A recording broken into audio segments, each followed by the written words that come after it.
Hindi. Bali yan ang mga cottage. Ito po sir yung pool na pangbata. Ito po yun. Ilang feet po yun? Ito po nasa 3 feet po ito. Tapos yung mga cottage sir, ayan po yung mga pang-overnight. Marami po ito, hila-hilera. Puro electric pan lang po? Opo, puro electric pan lang po yan. Kasi malalamig naman din po talaga ito. Okay.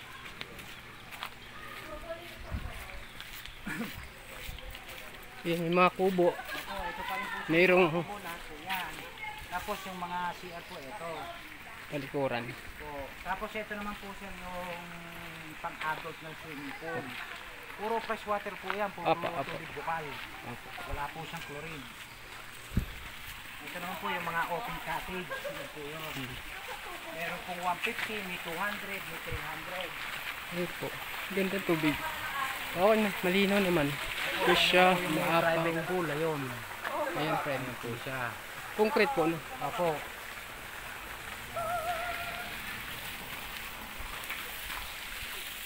Ito naman po yung tinatawag po na cottage.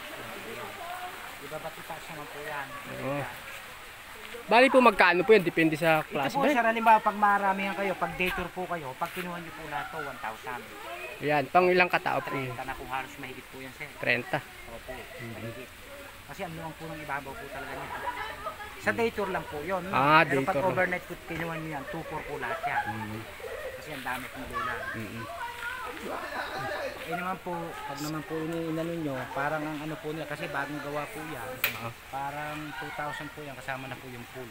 Meron po siya. Po. Private pool na po yun. Di sarili naman din po mga CR yan. Tapos ito naman po sir, yung mga open cottage po, 200 po ito. Yung bawat isa. Ayan, halimbawa, oras lang kayo, pwede dun, ano? Pwede naman po dito. 200 po yun, bawat isa. Bawat isa po. Ito naman po yung 300. Yan.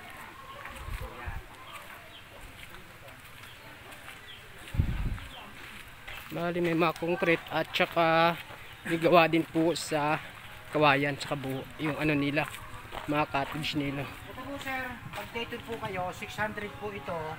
Ito po, may sarili na po si Arden po yan. Built in siya. Ito pa rin po siya. Ito, sarili po yan. Ayan, mga concrete na po. Tapos ito po yung pangmaramihan din sir. Ito naman po pag day tour, 800 po ito. Kasi maluwang po siya.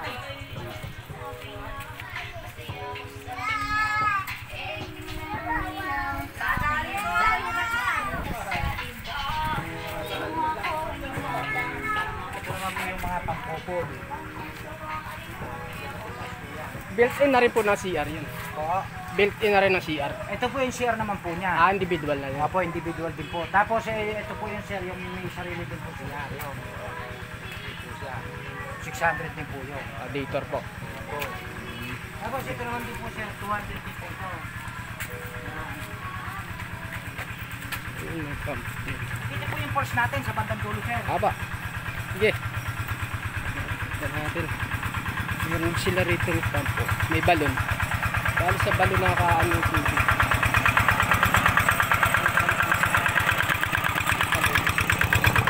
Ngayon, pasamantala hindi pa po sa ganong kalakasan ng tubig. Pero yung mga susunod na lilipat na buwan na po yan, ito malalim na po talaga to. Malakas na po kasi yung tubig.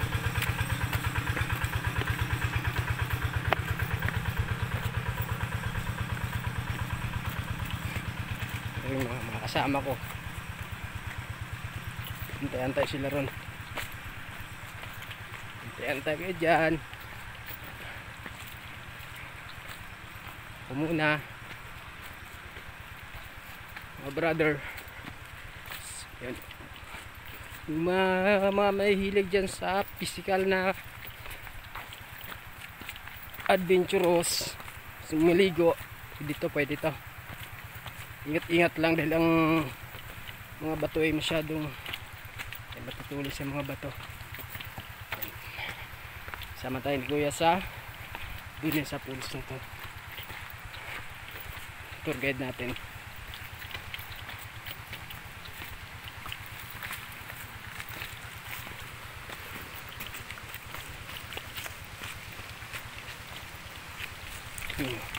Marami buho dito.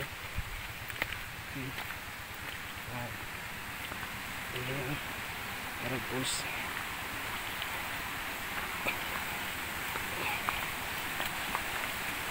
Laki ng bato. Yan na.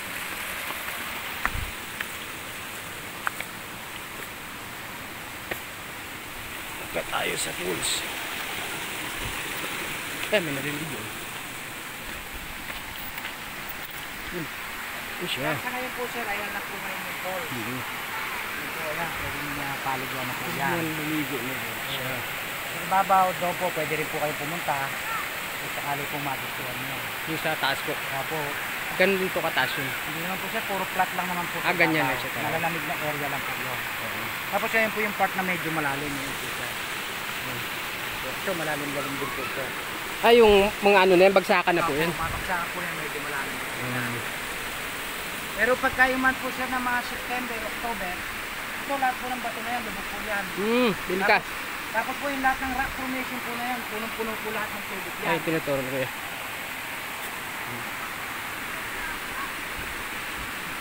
Dito. Tapos yung halimbawa mag-hiking.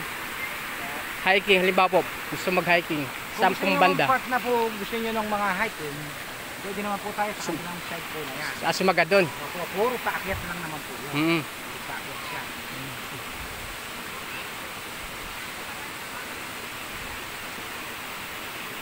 Doon talaga kailangan din ng tour guide doon kasi Opo sir.